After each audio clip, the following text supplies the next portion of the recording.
Hello everybody, Joe here with Garden of Bloom. I am in the Phoenix, Arizona area growing zone 9B, and in today's video I wanted to show you guys my mango trees and how they're looking currently. It is October 7th, so we're moving into what I guess would be considered fall here in Phoenix. I mean, we're still in the 90s, so it's still pretty warm. Kind of goes right from summer to winter here.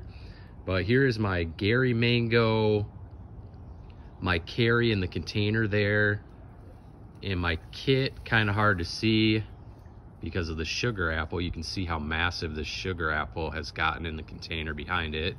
It's kind of overrunning that mango tree there. But here are all my grafted mango trees.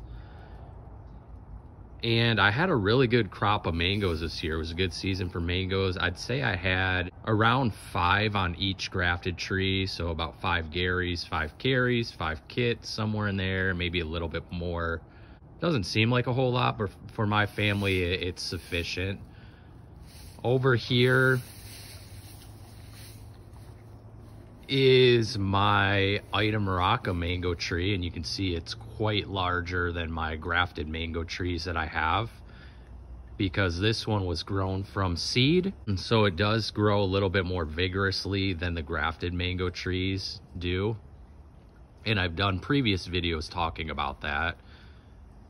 It's a little bit beat up here, as you would imagine, from our summer heat and sun that is so intense here in the desert. But this produced really heavily this year for the first time.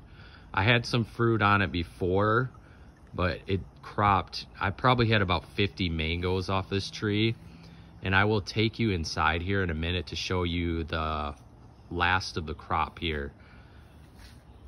See some spots starting to push some new growth, which is nice.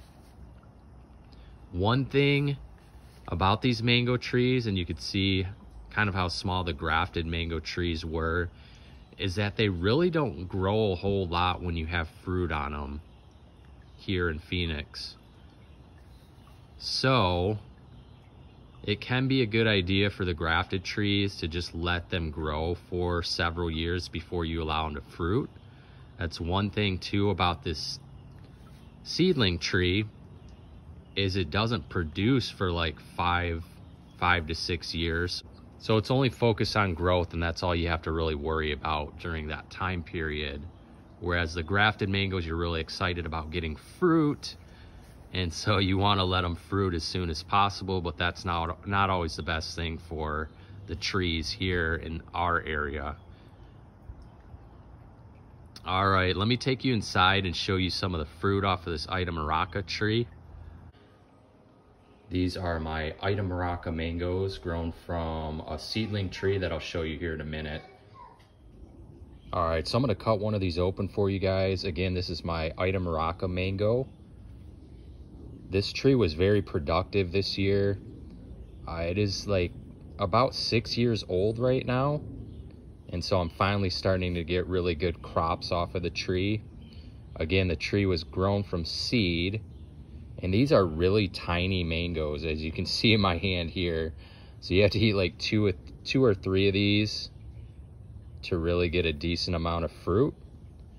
But they turn yellow here, you can see, as they ripen. Let me cut this open for you guys. All right, so there you go. I'll taste a piece of this here.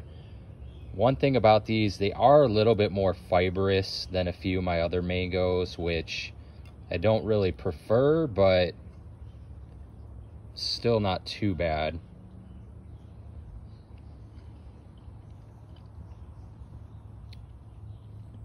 And I would say that this mango has a bit of a coconutty flavor to it. You know, very sweet, definitely is resinous, can taste some of that resin flavor, which I like. So good mango for that type of flavor. I would say resinous, sweet, and then just a tad bit of fruity, tropical fruity, like coconutty flavor to it. So it's not a bad mango.